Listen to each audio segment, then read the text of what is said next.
Hey guys, welcome back to my channel and another episode of Talking Points, the show made for you, by you, with guest stars that are you. Today we're talking about the famous cancel culture, the idea that if you don't like what something says, or if you don't like what someone does or says, then you can go ahead and protest and get them removed. Is that right? Is it fair? Well, we're going to get these questions answered. And who better to come on the show than the famous Mr. Marvel, who was actually put to rest on Twitter this week. He's no longer on Twitter. So he's going to come on the show and give us a little feedback on his experiences with Twitter and how he actually came to get kicked off of the platform. And with him, we have General Don Wallace, who I met on Twitter, who was also a victim of cancel culture. I've been a victim of cancel culture. You've been a victim of cancel culture. My main question is, what defines who get blocked and who doesn't? There are a lot of people who are saying a lot of stuff that I personally deem cancel culture-able, cancer culture worthy. Let's go with that. And there's people who says things that are cancel culture worthy and actually do get canceled. So what is the defining line here? What happens to those people who don't get canceled, and how can we as a community fight back? So we're taking it away with another talking point. Cancel culture. What is that defining line? You guys go ahead and enjoy.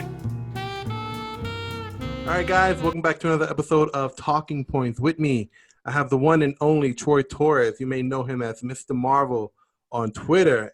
And man, we miss you on Twitter, my dude. So there he is in the flesh, guys. And next up, we have General John Wallace. Never met you before, but we spoke a little bit on Twitter. And today's topic is counterculture and what we're trying to do to kind of raise awareness and to kind of just bring to light just how stupid and ridiculous it is. So I'm gonna give the mic over to you guys. Actually, no, I'm gonna start with you, Troy. Tell us how you got canceled on Twitter. I know we know, but tell the audience like what exactly happened. And I know you've been at this like so many times, man. Suspended, put on timeout. Now you're finally gone. So just give the audience a little look see at what you're doing. So for everybody that doesn't know, I'm formerly Mr. Marvel. I had an account for the last couple of years, and at a certain point, I started using a certain brand of comedy in order to basically grow my brand. I like to say controversial stuff. I tend to say things that are more conservative leaning, which puts me at odds with the basic most of the ideology that runs Twitter and Silicon Valley. At first, it was just 12-hour bans here. Then it started turning into 24-hour bans, and it was never ever because of things that I said that day. Usually, what happened was I'd say something, but I'd word it in a way that you couldn't report me, which would prompt people to go to my profile and start searching through my timeline so that they can find something they can take out of context, attach motive to, and then false flag me. I ended up permanently losing my account back in, I want to say, June. And I thought that was going to be the end. And then I actually got an anonymous tip to reappeal, claiming that they were infringing my First Amendment rights. And it was right during the time that they were having hearings with Congress. So they got really scared whenever something like that came in, and they instantly reinstated my account. Although it still had every single strike on it and was basically on a zero tolerance kind of policy. Like anything would have gotten me suspended. What ended up happening about a month ago, there was a very egregious young gentleman who made a list of words he claimed people didn't want to use, and he implied a threat of violence to anyone that used them. Therefore, in the most rebellious and contumacious manner that I possibly could, I took those words around and basically told him he cannot tell me what I can and cannot say. That tweet remained up, not bothering anybody for a good 3 weeks until I'm sure anybody that saw me in the last couple of weeks saw that I'd become very confrontational, very aggressively, leave me alone type of attitude. One could almost say I had I reached the boiling point of being someone so heavily interacted with, to the point I was having a hard time seeing jokes from direct attacks. And I must have directly attacked somebody who was not okay with that, and therefore went through my timeline, found this tweet, reported it, and I was shut down for engaging in in hateful rhetoric, specifically targeting gender, race, religion, disability, and things of the sort. I can only assume that it was me using the word lame, because if you look in the Bible, sometimes they describe certain things as lame. It can be Did you say taken as lame? Like, lame, as in like LAME. are you kidding me? Lame can sometimes imply one of your body parts doesn't work. We're talking biblical, like, you know what I mean, like that. Like, if you, the only time I actually have ever that I can say I can remember hearing the word lame used to describe someone disabled would probably be in Catholic school when we read parables out of the Bible. I learned that I never knew, because I say lame all the time, and I've never heard anybody say, well, what are you talking about my body parts for? This is the first time I've heard that reference in my entire life. Well, the thing is, now they're starting to really cherry pick and micromanage people's words. This is the first step of compelling speech. This is the first step in, basically controlling the public's ability to speak freely amongst themselves. In order to protect someone that might be disabled somewhere in the world that doesn't look like the word lame, no one can ever use the word lame, which is lame. John, you want to add to that? Well, I mean, not to bring up any Twitter drama, but there has been a lot of people weaponizing God and the Bible lately to get a point across. Yeah, I've been seeing that too. Yeah, the stuff that's been coming at the people who've been coming at EVS and the war campaign. They're really, really trying to, I don't know, get people on their side by saying this is an attack on Christians. That Comics Gate is now anti-Semitic, anti-Bible, anti-Christian. All that other crazy narrative is going on. So yeah, for somebody to try to use the Bible to get somebody banned from Twitter permanently, I mean, yeah, it's becoming commonplace. Like, now people are running to their DAs with folders and folders of memes, because of what a certain individual brought against, Panboy from the war campaign. Now you got people following suit thinking, I could just give it to people on Twitter by going to my DA and giving them a folder full of memes and try to get this person locked up. So that's the kind of state that we're in right now. Well, I think the worst part of it is that social media, when it first started, it started as a means for people to say whatever they want and do whatever they want. Like YouTube, I mean, the name says it for yourself. Like YouTube, not them tube, not their tube, it's YouTube. It was once a platform to where you can go on and express your ideals and your thoughts and your opinions without, well, you're going to get attacked anyway, but without Big Brother saying, no, you can't say that, or no, you can't do that. Same with Twitter, same with Facebook, same with, if I'm going all the way back, fucking Friendster and MySpace. Like, these platforms were just one of those things that was open book to say anything you want. And it kind of, I guess I'm kind of a hypocrite in a way, because I still use Twitter and I still say whatever I want.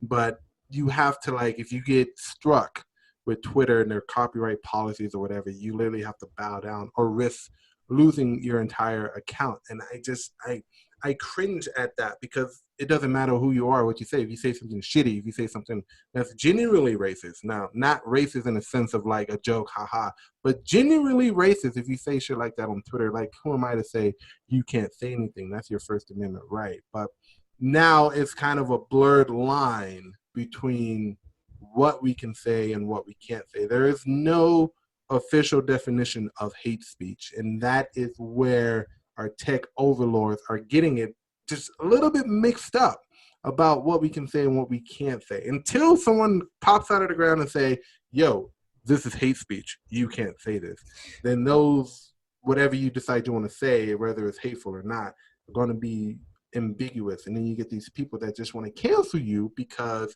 they don't like what you say. They don't agree with what you're saying. And I'm like, who the fuck cares if you agree with me?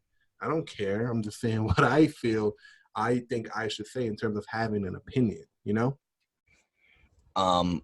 Where I have the biggest problem is that the term hate speech, per the Supreme Court of the United States ruled that hate speech is actually protected under the First Amendment. So even if somehow you can make a case saying that I'm giving hate speech, it's still protected. And I hate to say this because, people can take it the wrong way, but I have a right to hate something. Mm-hmm. I have a right to not agree with it. I have a right to not elevate it. I have a right to say that's not for me and I want nothing to do with it. Mm-hmm. And they use these arbitrary hate speech codes without fully defining it so that they can blanket it across, as many words as possible. And then they're committing, to me, the most egregious of all sins is they're deciding motive for your words. Mm-hmm. So if I call someone lame, you have to decide on my behalf that I'm attacking them on the basis of disability. You know what I mean? And that's where I just find it the grossest overstepping of someone that claims to be an open forum. Only private publishers have the right to compel speech and say what can and can't be done on their private platform. And you engaging in a membership agrees that there are certain rules and whatnot. When you sign up for Twitter, there's not like an agreement you sign saying, I won't do this, because they're an open forum to avoid the liability. Mm-hmm. So, for example, that kid's tweet, if someone went out and punched someone for using the word lame, they aren't liable because they're an open forum. Whereas a private publisher could be liable for a lawsuit because this was posted on their site and they did nothing about it. And once again, I want to remind everybody, Peter Fonda, when he was alive, God rest his soul, I won't disrespect the dead, no matter who they were in the living. He famously tweeted that we should rip Barron Trump from Melania's arms and put him in a cage with pedophiles. Yeah. That tweet is still up. It's not even down. It's still up. You can go there. That's not considered hate speech. That's not considered a call to violence. The person that wanted to put the Covington kids in the wood chipper, he was just fine. I mean, just the Covington kids alone, how they were attacked. Mm-hmm. All of these things, they have no problem. And, I'm not saying that they're now just starting to expose their bias because it's been there, but now they're just arrogant with their bias because they lied to the U.S. government, and the U.S. government was like, no, that's fine. Everything's fine. Yeah. I think a lot of that has to do with more of like, I see the left and right in terms of politics as like the left are just these big ass kids who like to fucking complain and whine about everything. And then you have the right who are more likely, I guess, adult, kind of like grow up, you know what I mean? And I've never seen anybody on the right say, oh, I don't like what that's being said, I'm going to cancel it. We should get it canceled. I've never seen that before. It's always coming from the left. And like, there's no boundaries with it. It's you and me, we can get canceled for no apparent reason. Like, just for no reason, we can get canceled. They went after Kevin Hart. They're trying to take out Dave Chappelle. They're going after Louis C.K. I mean, for doing shit and saying things that doesn't deserve to be canceled. And let me just like point this out. I was reading an article today, and let's see if I can pull it up on my phone. There was this French artist who was just like a fucking shitty person. His name was Eugene Henry Paul Guigan. I don't know how to pronounce it. He was a French artist, and the dude was like the shittiest human being of all time. But his art is still hanging up in the museums. This motherfucker's been dead for over 120 years, and people are trying to get his shit taken out of the museum. At some point, separating the art from the artist has to be like one of those things. Like, you can't just be like, oh, I don't like Jay-Z because his music is stupid, therefore we're going to cancel everything that Jay-Z does. You know what I mean? Right. Like, and that's a great example. Jay-Z was one of the poisoners of the inner city. He sold drugs to kids in the inner city. He helped bring crime and whatnot to the inner city. He is perhaps one of the greatest lyricists alive. Yeah, but you don't see people like, oh, we should cancel Jay-Z for killing our urban communities and stuff like that. Right. No, No, it's all politically based. If everything is political based, and I feel as though most of that ammo is targeted to the right than it is to the left. I almost want to say 100%. Whenever you see someone on the left get taken out, it's more like a casualty. We came up with a new algorithm. Sorry, bro, you got sacrificed. That's okay. Go to the altar, pray. We'll bring back you. You know what I mean? We will restore you. Don't worry. We're gonna bypass our rules to keep you around. Yeah, just like that whole thing with between Crowder and Martha and all that stuff. Like, I mean, that got me a week-long suspension for calling that guy what was in his bio. He listed himself as a queer man. I called him a queer man, and I was given a 7-day suspension because it was the first week of Pride Month. And it's like, God. You know, I mean, like, does that mean for the last week of September and the first week of October, no one can talk to me because that's Hispanic Heritage Month? Yeah, imagine that. That's like me saying the same thing for Black History Month. Exactly. God forbid, my birthday's in February too. So it depends on your politics, because that's correct. If you do say something to a left-leaning Hispanic or left-leaning African American during their respective Pride months, you're probably going to get a 7-day ban too, even if you are of the same race and gender. I mean, I'm Hispanic. I got in trouble for making fun of a Hispanic man. Yo, Troy, remember when we all was doing that face app thing and we all just like changed our faces to where we look like you were women? Gorgeous. Yeah, we were fucking. I was mad that me didn't exist. I was so mad because I was like, "Yo, I'll take care. I'll save her, bro." I told my fiance, I was like, "Oh, if I was real, I wouldn't be marrying you. I'd be marrying myself, girl. You have no idea." I showed my kid's mother, and I was like, "You're lucky she didn't exist when you came around my life." Anyway, so I decided to kind of play this little game. So when we were all like women for like a month, something like that, I played this game online where I was a woman and I adopted liberal values. And man, dude, I said anything across the lines of whatever was hateful, racist, sexist, you name it. Any ifs in the book, I said it. But because I identified as a left-leaning advocate or whatever, activist, no one fucking said a word. No one said a damn thing, and I said everything. And then when I took the mask off and was like, "Hey, surprise! I'm actually a dude and I'm a conservative," that's when all the guns started like fucking flying. Oh yeah. I remember when I first started like really shit posting. My like surefire strategy was I employed all of their rhetoric, and all of their tactics, and I got away with everything I did. But pretty soon they started to do like fact checking. Is this person actually, on our side? And, I actually started pissing them off even more for using their rhetoric. Their rhetoric is not to be used against them. It's only for them to use against you. I don't know how many times I've been called a racist by an elitist. And I hate to break people down to their color, but an elitist white guy. Or some elitist white lady telling me that I'm racist as, I'm full-blooded Hispanic. I'm only first-generation American. You know what I mean? I'm literally the American dream. My parents came to this country, and I'm the result of their hard work. Meanwhile, these people are more likely than not trust fund people. They can trace generational wealth a few generations back. And I'm not the type that says it came from slavery, but I will say, the last 4 generations of your family have been wealthy because of the hard work of, someone going back in your family tree. Someone worked very hard, built a business, got whatever, and now you benefit. But that doesn't change the fact that there's this like unbalance in society where you're finding the elite have completely turned on the working class, on the common man, and has basically began to try and push us out of the way.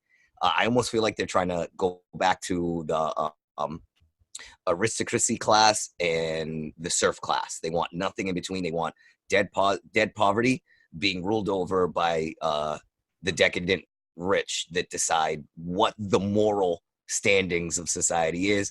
Mind you, these are also people that have no problem posing young children in seductive ways, wearing clothes of the opposite gender to make a point. They have no problem telling a woman that she cannot say what she wants if that woman does not agree with them. They will dehumanize anybody of color and call them an incel white guy in his mom's basement if they don't agree with them. Yep. Anybody. John, it sounds like you've been called an incel white guy in a basement on several occasions. I can always tell someone.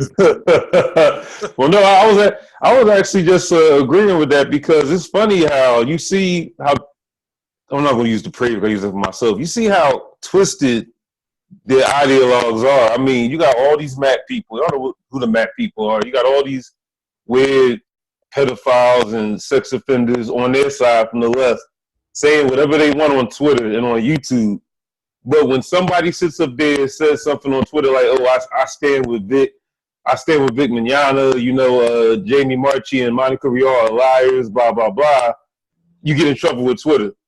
But you got people with these profiles advocating for physical, sexual romantic relationship with a minor, and nobody's reporting their profiles. Their profiles still up. They're allowed to say what they want to say, and they could instantly report you for disagreeing with them. Yeah. And it's ridiculous. I think the last time I was suspended on Twitter was for 12 hours. Is I referred to Jessica Yaniv, that trans activist who was trying to have a pool party. She lost her case.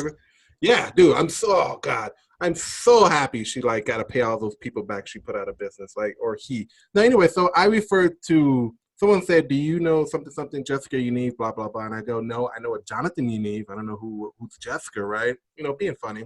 And just like you, Troy, that tweet was up there for at least 3 weeks, not bothering anybody. And then I get on Twitter and I feel like my timeline's gone and all this shit. And they were like, oh, you've been suspended for 12 months. And I go, for what? And I see the tweet where I literally said, I don't know what Jessica Yaniv, I know what Jonathan Yaniv. Meanwhile, no one's looking into, they're looking into it, but they're completely ignoring the fact that this person is deliberately calling out, going to try to get their balls waxed at a place where they don't specialize in that. And it's not that these ladies didn't want to do it, it's that it takes literally a special training, right, in order to get your balls a mankini. Yeah, a mankini wax. Any straight dude, I don't care if you're trans or straight and you still have your junk, you don't want to get that shit waxed by somebody who doesn't know what the fuck they're doing. That's just common sense. Now you're just setting these people up just so you can pop in and be like, oh my God, you're transphobic. I'm going to go to the Human Rights Council and get you shut down. And that is the thing that is no one is looking into this person. She's doing literally all the things that qualifies to get suspended on any type of social media platform. Yeah, for this person is still not gone. Advocating to have a topless pool party with 12-year-olds with no parents. Are you kidding? She posted that all over Twitter, and their account is still there. It's still there. It's such a gross double standard. I don't like to bring up Twitter drama, and I'm going to be working really hard to fully detach myself from anything on comics Twitter. But I have to mention that a very infamous blue-haired troll has constantly has constantly been in violation, constantly gets accounts suspended and taken down and taken away, and is allowed to come right back out and act in impunity. I actually have nothing against the person because me and that person never interact, but that's because I was smarter than everybody, and like I told everybody, just ignore them. So I've actually never had a bad interaction with that person, not once. Mm-hmm. Nor have they ever come after me, and vice versa. It's called, to each their own. Yeah. Which we don't do anymore in society, or I should say a certain part of society can't live with, to each their own. Well, I'm betting that on that 12-hour suspension, they forced you to delete the tweet. Yes, they did. Right. That's basically compelling speech. Take it back. Take back what you said. Mm-hmm. Take back and show us you're sorry. Oh, you took it back and you apologize? Well, that's a strike on your, since you admitted you wrong, we're going to go ahead and put that strike on your account. And if you keep doing this, we're going to take away your account. I think in my whole Twitter life, I've only been on timeout for about maybe 4 or 5 times. It's getting to the point where it's becoming more frequent. if I'm As not it gets tweeting, longer, yeah, that's when it's like dangerous. When you get the full week suspension, that's it. It's zero tolerance after that. that's Yeah, I mean, just to warn everybody, once you get that week suspension, it's zero tolerance. They don't tell you this. No, these are all hit. These are these are EV stats. Okay. Um, you need it to be for my fellow nerds and geeks out there. And I'll really break it down for you. You need to have been keeping track of these things. Unfortunately, I wasn't aware of how the appeal system worked. So there were a lot of tweets I probably could have appealed and gotten away with and had less strikes on my channel had I been aware of the rules and how they worked back when I started getting suspended. But, you know, when you get fully banned, yet somehow get brought back, you are on like the worst minefield there is. Like that, the last month of me on Twitter was the most paranoid thing. If I put out a tweet and it didn't immediately start getting at least 10 likes within a couple minutes, I deleted it. People don't like it. That means I said something wrong. And I got to get rid of this before someone comes and get it out of, and takes it out of context. I had to be very careful with how I spoke to people. Even when I started like messing around with people, I had to make sure that everything I said was in the sweetest, most flirtatious way. So you couldn't be like, he's using hate speech. You would have to say, all right, bro, he's clearly trolling. yeah. You know what I mean? Like, there, that's it. You got suckered. And he keeps telling you, well, the only reason I keep responding is because you keep giving me attention. Yeah, and that's a lot of people. Whenever they see a tweet that they don't like, they just keep on going. Like I had an incident with this one guy. These things aren't even important because I don't remember what the fuck I said. I know I said something, and he just kept on going on and on and on and on. And I'm like, dude, I don't know why I keep on replying to this guy. And I thought about it because I keep on giving him attention. But like people in my feed would reply, and he would just jump from me to the next person, to the next person, to the next person. After people just slowly started not replying. What the guy didn't know is that we all started a group direct message and started trashing him on us to where nobody could hear. So now the thing that's dangerous with those scenarios is that oftentimes you're dealing with a Salk account building a case against you. And they're trying to get as much gotchas, enough out there until you say the wrong thing. Yep. They probably won't report you, but whoever's behind the Salk account is. It was actually really sweet. That's one time it was between me and my last guest, Zach. He was on here. We were talking to, it was three of us. It was me, Zach, and I don't know if you know Jessie. She's on Twitter. I can't say her real name because she doesn't like it. So I'm just Jazzy, she's Blue Cat. No. This is, I can't say her real name. I call her Jessie, but that's not her real name. So, okay. Anyways, we were having a little conversation, and then like this guy came out of nowhere. He was a military veteran and stuff like that. Started trashing on conservatives and stuff like that. And he started saying some pretty intense, wild shit. So I noticed that he was reporting my tweets. Like everything that I said, doesn't matter what it was. It could have been a high. He would have reported it. He was reporting my tweets each and every time. And so I got it in my head. I was like, oh, okay, you want to play this game. So I picked out the most racist shit he said and reported it. And it got him suspended for at least, I don't know, a few hours, like 12 hours or something like that. Dude came back after his 12-hour ban was lifted and started talking to me again about whatever we were talking about. We were already moved on past the conversation, but he started talking to me again about it, he was still reporting all of my tweets. So I get what you're saying about how people are just trying to like set you up and just trying to kind of like watch and see if you're going to say something and slip up so they can report your ass. But yo, Twitter is like a cesspool of just like trying to not get caught. I shouldn't have to worry about like having to say something. Like, would you say? Twitter's worse than prison. Twitter's worse than prison because you did something wrong to get into prison. Yeah. You know what I mean? Where Twitter, it's so I see a lot of people trash on Twitter. I actually found it to be the most fun social media to use. Yeah. It was exactly what I liked. You just type stuff, put it out there, share pictures, the retweet, and just the whole way it's set up really appealed to me as a user. It's a shame that they have no idea that they are taking away their longevity doing it this way.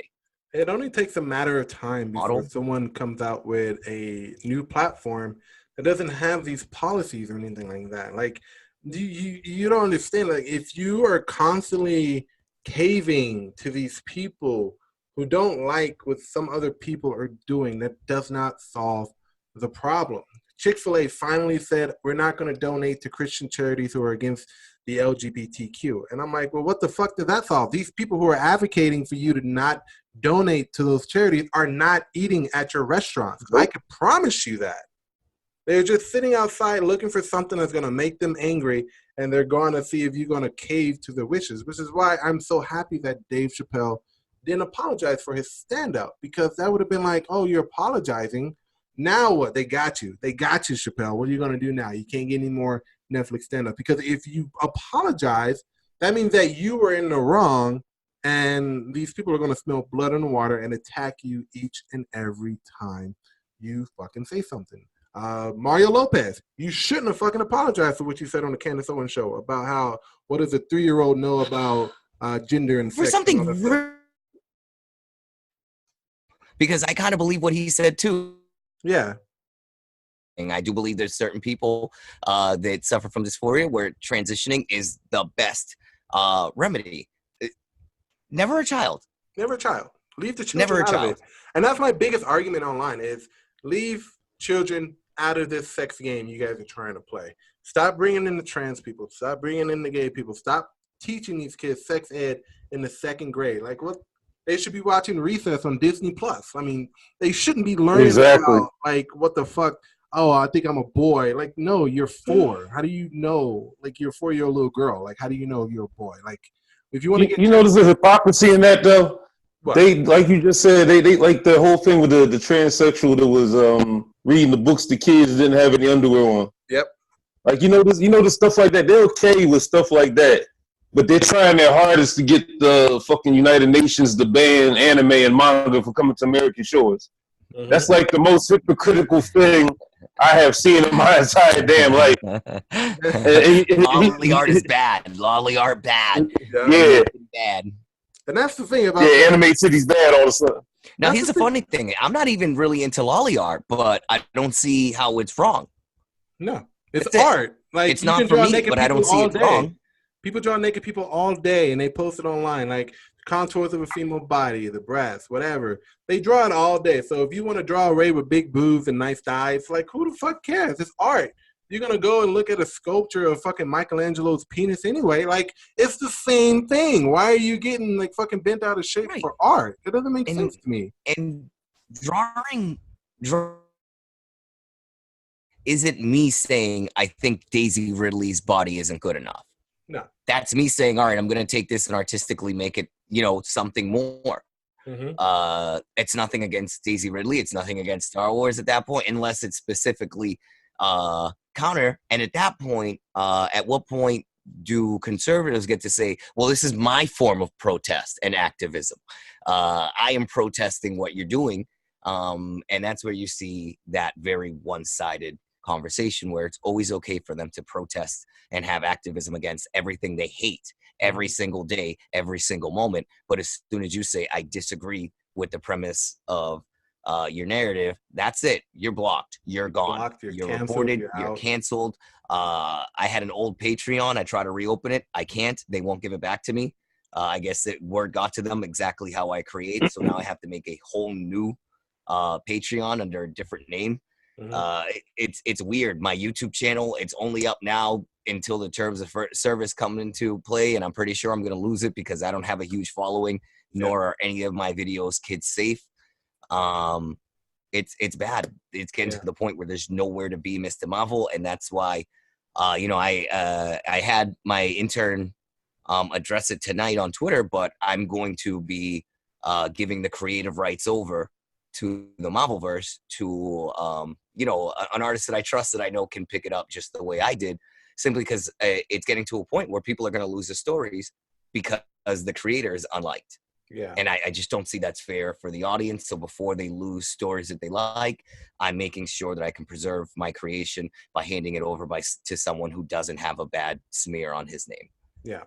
All right, guys, we're coming to the end. I got about 4 minutes left before this thing starts charging me.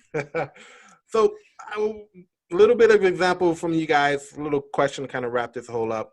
What do you think is the best way to fight cancel culture? Because we can't use our words, we're blocked. So what would you think is the best way to fight this phenomenon and to change kind of like where we're headed as a society? Go.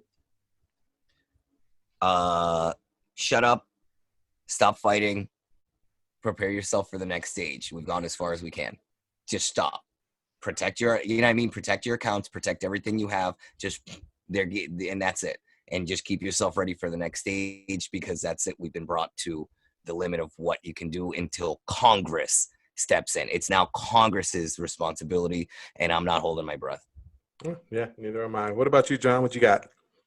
Sadly, I gotta agree with that, because it seems the more you fight, the more they just kick back. Like the same thing that happened to Mr. Marvel's Twitter happened to my PlayStation account, because I openly spoke out against the censoring of video games and anime and all the other Comics Gate stuff, and they couldn't get my YouTube or they couldn't get my Twitter, so they got my PSN.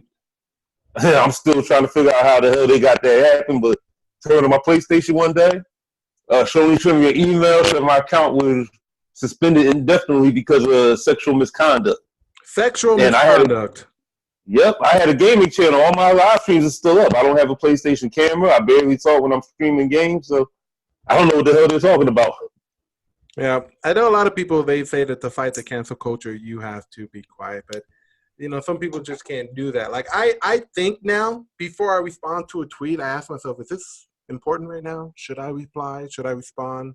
I should have done that. Like I hate that I have to do that now, because I don't want to get my account taken away, because I worked hard on this account to get it going, and I don't want to have to like say something and then get all that work taken away. It's a pain in the ass, but like you said before, Troy, like it's sad and depressing. Yeah, you have to sort of kind of bite the bullet and just kind of go. But I mean, I'm trying to open up the door to conversation. Like, let's have a civil discussion about this to where we're not calling each other names. Because 9 times out of 10, the first person who's going to call me a name is the person who disagrees. It always happens. I never call anybody out of their name when we're having a discussion on Twitter. It's always the other way around. And usually if someone calls me out of my name in a very aggressive way that I can sense, I just kind of like call them out, make them a baby. Like, oh, okay, we're in kindergarten. You're going to call me a name. I thought we were having an adult civilized discussion here, but apparently not. So, fellas, I want to thank you guys for coming on to the show, man. It's been real fun. I really appreciate you guys coming on. Thanks for technical difficulties. One more time, guys. You guys kind of froze up there. Thanks for having me. Anytime, I'd love to come back on.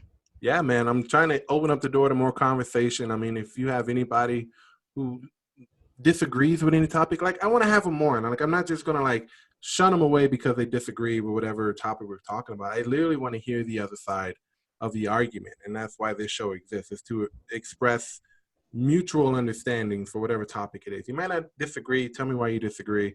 So if you know anybody who disagrees with whatever topic we're talking about, I'm the first one to invite them onto the show for sure. So even though you guys kind of both agree where we're going with the counterculture, I really do appreciate you guys coming on and talking to me for sure.